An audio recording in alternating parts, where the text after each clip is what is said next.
القرآن العليم أعوذ بالله من الشيطان الرجيم بسم الله الرحمن الرحيم يا أيها الذين آمنوا اتقوا الله حق تقاته ولا تموتن إلا وأنتم مسلمون يا أيها الناس اتقوا ربكم الذي خلقكم من نفس واحدة وخلق منها زوجها وبث منهما رجالا كثيرا ونساء واتقوا الله الذي تسالون به والأرحام إن الله كان عليكم رقيبا ويا أيها الذين آمنوا اتقوا الله وقولوا قولا سديدا يصلح لكم أعمالكم ويغفر لكم ذنوبكم ومن يطع الله ورسوله فقد فاز فوزا عظيما.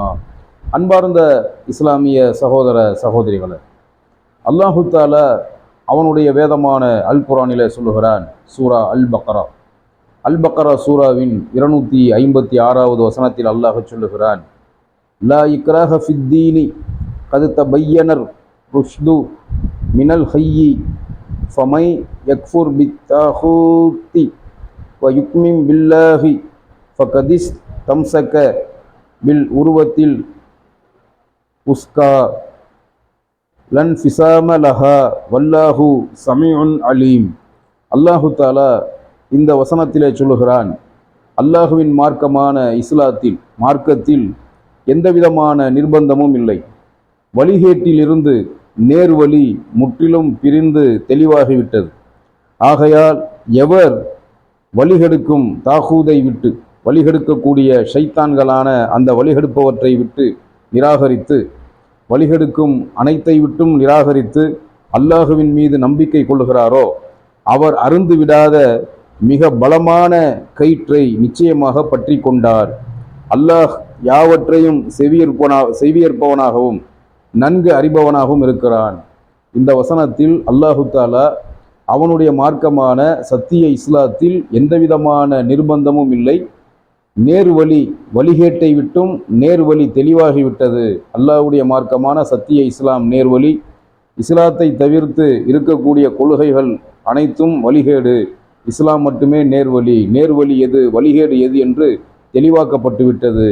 எவன் வழிகெடுக்கக்கூடிய ஷைத்தானை நிராகரித்து அல்லாஹ்வின் மார்க்கத்தை ஏற்றுக்கொண்டானோ அவன் அருந்துவிடாத மிக பலமான கயிற்றை பற்றி பிடித்து கொண்டான் என்று அல்லாஹ் குர்ஆன்ல சொல்லி காட்டுகிறான். அப்போ அல்லாஹ்வுடைய மார்க்கமான சத்திய இஸ்லாத்தை ஒருவருக்கு எடுத்துரைப்பது நம் மீது கடமை.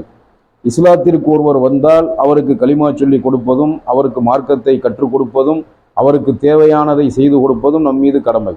ஆனால் எந்த ஒரு மனிதனையும் நிர்பந்தப்படுத்தி வலுக்கட்டாயமாக இஸ்லாத்தில் மாற்றுவது இஸ்லாத்தில் அனுமதி கிடையாது. ஒரு மூமினான முஸ்லிமான மனிதன் பிற மதத்தை சார்ந்த சகோதரர்களை, பிற மதத்துக்காரர்களை நிர்பந்தப்படுத்தி கட்டாயப்படுத்தி இஸ்லாத்திற்கு கொண்டு வருவதற்கு அனுமதி இருக்கிறதா என்று சொன்னால் நிச்சயமாக அல்லாஹ்வின் மார்க்கத்தில் அதுபோன்ற செயல்களுக்கு அனுமதி இல்லை. யாரையும் கட்டாயப்படுத்தி இஸ்லாத்தை தழுவ வைக்க முடியாது. ஒரு மனிதனை நிர்பந்தப்படுத்தி ஒருவன் இஸ்லாத்துக்கு மாற்றுவானேயானால் அவன் அல்லாஹ்விடத்தில் குற்றவாளியாக கருதப்படுவான். இஸ்லாத்தை சொல்வது மட்டுமே நம் கடமை. நேர்வழி காட்டுவது நம் கடமை அல்ல. நேர்வழி காட்டுவது நம் கைகளிலும் இல்லை, நபிமார்களின் கைகளிலும் இல்லை. ஒரு மனிதனுக்கு நேர்வழி காட்டுவது அல்லாஹ் தான் நேர்வழி காட்டுகிறான். இன்றைக்கு உலகம் முழுக்க எல்லா நாட்டிலும் இஸ்லாம் மிக வேகமாக வளர்ந்து வருகிறது. எல்லா நாடுகளிலும் இஸ்லாத்தை ஏற்றுக்கொள்ளக்கூடிய மக்களின் எண்ணிக்கை அதிகரித்து வருகிறது. இந்தியாவிலும் தமிழகம் உட்பட எல்லா மாநிலங்களிலும் இஸ்லாத்தை ஏற்றுக்கொள்ளக்கூடிய சகோதர சகோதரிகள் அதிகரித்து கொண்டு இருக்கிறார்கள். பிற மதத்திலிருந்து எத்தனையோ ஆண்கள் இஸ்லாத்தை தழுவுகிறார்கள். பிற மதத்திலிருந்து எத்தனையோ பெண்கள் இஸ்லாத்தை தழுவுகிறார்கள். அவர்கள் இஸ்லாத்தை தழுவுவதற்கு பல காரணங்கள் இருக்கிறது. அதில் ஒரு காரணம் என்ன என்று சொன்னால், அந்த இளமை பருவத்தில் வரக்கூடிய காதல். ஒரு மாற்று மதத்தை சேர்ந்த ஒருவன் ஒரு முஸ்லிம் பெண்ணை விரும்பினால் அந்த பெண்ணை திருமணம் செய்வதற்காக அவன் இஸ்லாத்தை தழுவுவது நடந்து கொண்டிருக்கிறது. அதே போன்று பிற மதத்தை சேர்ந்த ஒரு பெண் அவள் ஒரு முஸ்லிம் ஆணை காதலித்து விரும்பி இஸ்லாத்தை தழுவினால் அந்த ஆணை திருமணம் செய்வதற்காக இஸ்லாத்தை அந்த பெண் ஏற்றுக்கொள்வதும் ஆண்கள் ஏற்றுக்கொள்வதும் சமுதாயத்தில் நடந்து கொண்டுதான் இருக்கிறது. அல்லாஹ்வுடைய மார்க்கத்தை ஒருவர் ஏற்றுக்கொள்ள வேண்டும் என்று முடிவு செய்துவிட்டால் அல்லாஹ் நேர்வழி காட்டினால் மட்டுமே அவர் இஸ்லாத்தை ஏற்றுக்கொள்ள முடியும். வரக்கூடிய காரணங்கள் எது வேண்டுமானாலும் இருக்கலாம். பெண்ணை விரும்பி வரலாம், அல்லது குர்ஆனை படித்து ஒருவர் இஸ்லாத்தை தழுவலாம், அல்லது இது போன்ற மார்க்க பிரச்சாரங்கள், பேச்சுக்கள், பயான்களை கேட்டு ஒருவர் இஸ்லாத்திற்கு வரலாம். அப்ப நேர்வழி, ஒரு மனிதனுக்கு அல்லாஹ் நேர்வழி காட்டினால் மட்டுமே அவன் சத்திய மார்க்கத்தை ஏற்றுக்கொள்ள முடியும். இதுதான் இஸ்லாம் நமக்கு காட்டித்தரக்கூடிய வழிமுறை. இதுதான் உண்மை, யதார்த்தம். அப்ப இஸ்லாத்துக்கு யாரும் நிர்பந்தமா வர்றது கிடையாது. ஒரு பெண்ணை விரும்பி அந்த பெண்ணை திருமணம் செய்வதற்காக, அல்லது ஒரு பெண் ஒரு ஆணை விரும்பி அந்த ஆணை திருமணம் செய்வதற்காக இஸ்லாத்தை தழுவுவார்கள். ஆனால் இஸ்லாத்தை தழுவிய பிறகு அவர்கள் இஸ்லாத்தின் பக்கம் சற்று கவனம் செலுத்தும் போது அல்லாஹ் நேர்வழி காட்டி அந்த நேர்வழியில அவர்களை நிலைத்திருக்க செய்வானேயானால் அவர்கள் இஸ்லாத்தில் உறுதியாக இருப்பார்கள். அப்படி திருமணத்துக்காக காதலித்து இஸ்லாத்திற்கு வந்த பல பேர் இன்றைக்கு இஸ்லாத்தில் உறுதிமிக்க மக்களாக இருக்கிறார்கள். இஸ்லாத்திற்கு ஒரு பெண்ணை விரும்பி ஒரு ஆணை விரும்பி வந்த எத்தனையோ நபர்கள் இஸ்லாத்தை ஏற்றுக்கொண்டு இன்னைக்கு இஸ்லாமிய மார்க்கத்தை பிறருக்கு எடுத்து சொல்லக்கூடிய தாயிகளாக, தாவா செய்யக்கூடியவர்களாக இருக்கிறார்கள். இதை நாம கண்கூடாக பார்த்து வருகிறோம். கடந்த சில தினங்களுக்கு முன்பு மீடியாவிலே வந்த ஒரு செய்தி, ஒரு முஸ்லிம் பெண்ணை ஊபி மாநில காவல்துறை கைது செய்திருக்கிறது. அந்த பெண்மணி யார் என்று பார்த்தால், ஊபி மாநிலம் ஷாம்லி என்று சொல்லக்கூடிய பகுதியைச் சேர்ந்த ஒரு நபர். அவருடைய பெயர் ஆயுஷ் மாலிக் என்று சொல்லப்படுகிறது. அதாவது பிற மதத்தை சார்ந்த ஒரு ஆண், வசதியான குடும்பத்தைச் சேர்ந்தவர், அரசியல் பின்புல ஒரு பலத்தை, அதாவது வசதியான குடும்பத்தைச் சேர்ந்தவர், ஓரளவுக்கு அரசியல் பின்புலம் கொண்ட ஒரு மனிதராக இருக்கிறார். இந்த ஆயுஷ் மாலிக் என்பவர் ஒரு முஸ்லிம் பெண்ணை விரும்புகிறார். அந்த பெண் அவரை விரும்புகிறார்கள். பிறகு அந்த பெண்ணை திருமணம் செய்வதற்கு ஆசைப்படுகிறார்.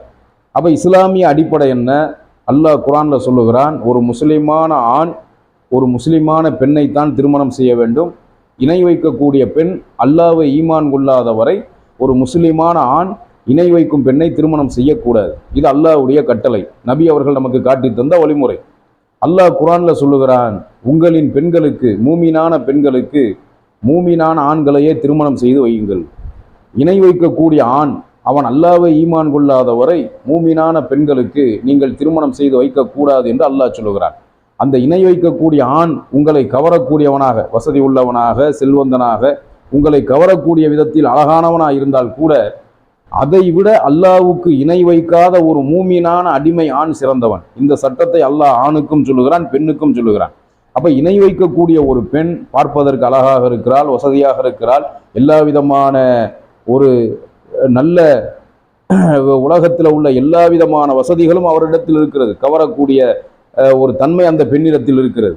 அதற்காக இஸ்லாத்தில் இல்லாத இணை வைக்கக்கூடிய பெண்ணை திருமணம் செய்யக்கூடாது. அதை விட அல்லாஹ்வுக்கு இணை வைக்காத ஒரு மூமினான அடிமை ஆண் சிறந்தவள் என்று அல்லாஹ் குர்ஆன்ல சொல்லி காட்டுறான்.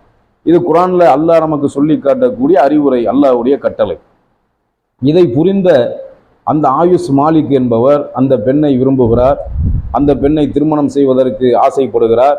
அதற்கு முன்பு தான் இஸ்லாத்தை ஏற்றுக்கொள்ள வேண்டும் என்பதை புரிந்து கொள்கிறார். இஸ்லாத்தை படிக்கிறார், இஸ்லாத்தை ஆய்வு பண்றார். பல ஆய்வுகளுக்கு பிறகு அந்த ஆயுஷ் மாலிக் என்ற நபர் இஸ்லாத்தை ஏற்றுக்கொண்டு தனது பெயரை முகமது அலி என்று மாற்றிக்கொள்கிறார். இது குடும்பத்தில் உள்ள எல்லாருக்கும் தெரிஞ்சிருச்சு. குறிப்பாக அவருடைய தந்தை ஓரளவுக்கு செல்வாக்கு மிக்க ஒரு மனிதர்.